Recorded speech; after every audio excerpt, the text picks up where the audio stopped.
Hello students, अनिमा classes में आपका स्वागत है। मैं आज आप लोगों को क्लास 9 हिस्ट्री का पार्ट 2 यूरोप में समाजवाद और रूसी क्रांति इस चैप्टर के सारे प्रश्नों उत्तर सारा कुछ करवाऊंगी। ठीक है, अगर आपको इस चैप्टर का क्लास नोट्स चाहिए या फिर लेक्चर वीडियो चाहिए तो आप मेरे अनिमा क्लास को ज्वाइन कीजिए, आपको वहाँ से मिल जाएगा। इसके साथ साथ इस चैप्टर का MCQ वीडियो, PYQs वीडियो और तो क्वेश्चन बैंक के भी क्वेश्चन आंसर अनिमा क्लासेस में डला हुआ, तो आप लोग सारा कुछ अच्छे से देख लीजिएगा। ठीक है, क्लास 6 से लेकर 12 तक के स्टूडेंट्स के लिए हर एक सब्जेक्ट का, चाहे वो हिंदी हो, इंग्लिश हो, मैथ हो, साइंस हो या सोशल साइंस हो, हर एक सब्जेक्ट का, हर एक चैप्टर का चैप्टर वाइज आपका प्रश्नोत्तर video, lecture video, MCQ video, PYQs और तो और क्वेश्चन बैंक के भी क्वेश्चन आंसर सारा कुछ अनिमा क्लासेस में अवेलेबल है। तो आप लोग अनिमा क्लासेस को जरूर से जरूर सब्सक्राइब कर लीजिए ताकि आप लोगों का जो एग्जाम का जो प्रिपरेशन है वो अच्छे ढंग से हो सके और आप लोग ज़्यादा से ज़्यादा मार्क्स को गेन कर सकें। ठीक है, जब तक आप लोग सब्सक्राइब नहीं कीजिएगा तब तक आपको हर एक वीडियो आसानी से नहीं मिल पाएगा, तो प्लीज़ पहले सब्सक्राइब कर लीजिए। ठीक है, तो चलिए मैं इस वीडियो को स्टार्ट करती हूँ। आपका पहला क्वेश्चन क्या पूछा गया है कि रूस के सामाजिक, आर्थिक एवं राजनीतिक हालात 1905 से पहले कैसे थे। तो उत्तर आप लोग लिखिएगा, रूस के सामाजिक, आर्थिक एवं राजनीतिक हालात 1905 से पहले जन साधारण के लिए बहुत बुरे थे। पहला सामाजिक हालत, सामाजिक स्तर पर मजदूर विभाजित थे। बहुत से मजदूर स्थायी रूप में शहरों में बस गए थे। तीसरा कि उनमें योग्यता और दक्षता के स्तर पर भी काफी फर्क था। चौथा, औरतों को पुरुषों के से कम वेतन मिलता था। और आर्थिक हालात क्या था कि रूस समाज का प्रमुख निर्यातक था।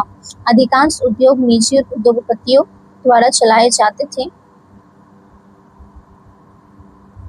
काम के घंटों की कोई सीमा नहीं थी और श्रमिकों को न्यूनतम मजदूरी नहीं मिलती थी। इससे व्यापक भ्रष्टाचार और शोषण हो रहा था।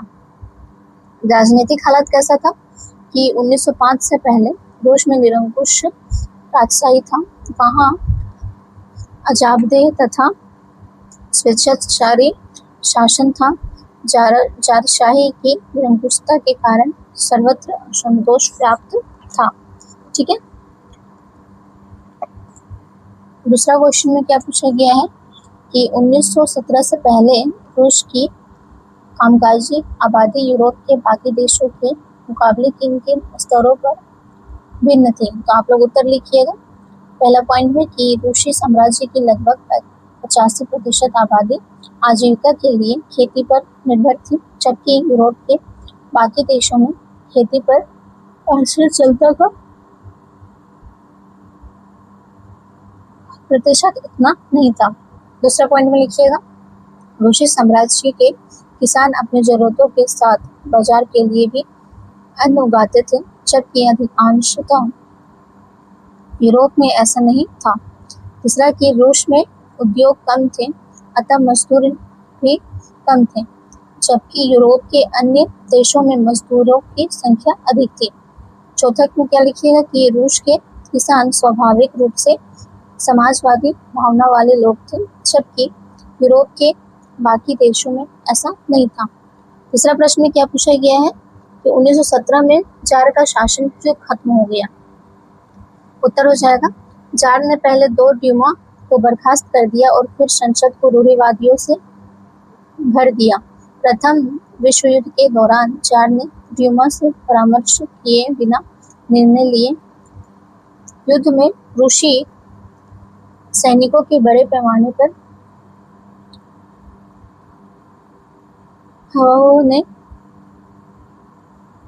हवाहतों ने लोगों को जार से अलग कर दिया। पिछले हारने वाली रूसी सेनाओं द्वारा फसलों और इमारतों को चलाने से फसलों और इमारतों को चलाने से रूस में भोजन की भारी कमी हो गई। इन सभी के कारण 1917 में राजशाही में अंगुस्ता का पतन हो गया। ठीक है। चौथा प्रश्न क्या पूछा गया है कि 2 सूचियां बनाइए। एक सूची में फरवरी क्रांति की मुख्य घटनाओं और प्रभावों को लिखिए और दूसरी सूची में अक्टूबर क्रांति की मुख्य घटनाओं और प्रभावों को दर्ज कीजिए। तो उत्तर हो जाएगा फरवरी क्रांति की मुख्य घटना तथा प्रभाव। पहले की 22 फरवरी 1917 नेवा नदी के दाहिने किनारे की एक फैक्ट्री में तालाबंदी। 25 फरवरी 1917 सरकार द्वारा ड्यूमा का स्थगन। तीसरा 27 फरवरी 1917 श्रमिकों द्वारा पुलिस मुख्यालय पर हमला, सोवियत का गठन। और चौथा की 2 मार्च 1917 में क्या हुआ कि चाल का परित्याग। फरवरी क्रांति ने कई राजनीतिक दल सबसे आगे नहीं था, इसका नेतृत्व स्वयं लोगों ने किया था और इस प्रकार सोवियत इतिहास में एक महत्वपूर्ण स्थान प्राप्त किया। ट्रेड यूनियनों की संख्या में वृद्धि हुई। अक्टूबर क्रांति की मुख्य घटनाएं तथा प्रभाव। पहला कि 16 अक्टूबर 1917 सोवियत द्वारा एक सैन्य क्रांतिकारी समिति नियुक्त की गई। दूसरा कि 24 अक्टूबर 1917 अस्थायी सरकार के खिलाफ विद्रोह शुरू होता है। सैन्य क्रांतिकारी समिति रात में शहर को नियंत्रित करती है और मंत्री आत्मसमर्पण करते हैं। बोल्शेविकों ने सत्ता हासिल की। अक्टूबर का क्रांति का नेतृत्व मुख्य रूप से लेनिन और उनके अधीनस्थ ट्रोट्स्की ने किया था और इनमें से इन नेताओं का समर्थन करने वाली जनता शामिल थी। इसने बोल्शेविकों के मार्गदर्शन में सोवियत पर लेनिन के शासन की शुरुआत को चिन्हित किया। पांचवा प्रश्न क्या पूछा गया है कि बोल्शेविकों ने अक्टूबर क्रांति में के फौरन बाद कौन कौन से प्रमुख परिवर्तन किए। उत्तर हो जाएगा आपका बोल्शेविकों ने अक्टूबर क्रांति के तुरंत बाद निम्नलिखित परिवर्तन किए। पहला, अधिकतर उद्योगों और बैंकों को राष्ट्रीयकृत कर दिए और उनका स्वामित्व व प्रबंधन सरकार के नियंत्रण में आ गया। दूसरा कि भूमि को सामाजिक संपत्ति घोषित कर दिया गया और किसानों को अभिजात वर्ग की जमीनों पर नियंत्रण करने का अधिकार दिया गया। तीसरा क्या हुआ कि शहरों में मकान मालिकों के लिए पर्याप्त हिस्सा छोड़कर उनके बड़े घरों के अनेक छोटे छोटे हिस्से कर उनमें बेघरवाद कई परिवार को आवास दिया गया। ठीक है। चौथा क्या हुआ कि अभिजात वर्ग द्वारा पुराने पदवियों के इस्तेमाल पर पाबंदी लगा दी गई। पांचवा क्या हुआ कि सेना और सरकार अधिकारियों के लिए वर्दियां बदल दी गई।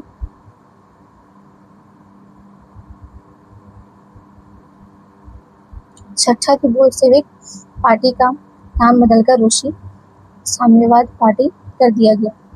ठीक है। और सातवां की अखिल रूसी सोवियत कांग्रेस को देश का संसद का दर्जा दे दिया गया तथा रूस अब एक दलीय राजनीतिक व्यवस्था वाला देश बन गया। ट्रेड यूनियनों पर पार्टी का नियंत्रण हो गया तथा गुप्तचर पुलिस बोल्शेविकों की आलोचना करने वालों को दंडित करती थी।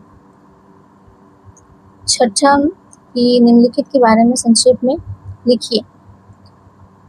क नंबर में क्या बोला गया है, कुलक के बारे में लिखने के लिए। ठीक है। तो कुलक एक सोवियत रूस के अमीर किसान थे। 1927 से 1928 तक सोवियत रूस के कस्बों को अनाज की आपूर्ति की समस्या का सामना करना पड़ रहा था। कुलकों को इसके लिए आंशिक रूप से जिम्मेदार माना जाता था। साथ ही आधुनिक खेतों को विकसित करने और उन्हें औद्योगिक लाइनों के साथ चलाने के लिए स्टालिन के नेतृत्व में पार्टी ने सोचा कि कुलक को खत्म करना आवश्यक है। दूसरा में आपको क्या पूछा गया, ड्यूमा के बारे में। ड्यूमा रूस में निर्वाचित परामर्शदाता संसद को ड्यूमा कहते हैं। इसे 1905 की क्रांति के बाद पश्चात चार द्वारा गठित किया गया। अपनी सत्ता पर किसी भी तरह की जवाबदेही या अंकुश से बचने के लिए चार इस इसे बार बार बर्खास्त कर दिया देता था। उसने प्रथम ड्यूमा 75 दिनों के भीतर स्थगित कर दी, दूसरा ड्यूमा को 3 महीनों के भीतर बर्खास्त कर दिया, तीसरी ड्यूमा में उसने रूढ़िवादी राजनेताओं को स्थान दे दिया था। तीसरा नंबर ग नंबर में क्या पूछा गया कि 1900 से 1930 के बीच की महिलाएं कामगार, इसके बारे में बताना है। तो फैक्ट्री मजदूरों का 31% महिलाओं कामगारों का था, परंतु उन्हें पुरुष श्रमिकों से कम मजदूरी मिलती थी। अधिकतर फैक्ट्रियों में उन्हें पुरुषों की मजदूरी का आधा या 3/4 ही दिया जाता था। इसी कारण उन्होंने विद्रोह में पुरुषों का साथ दिया।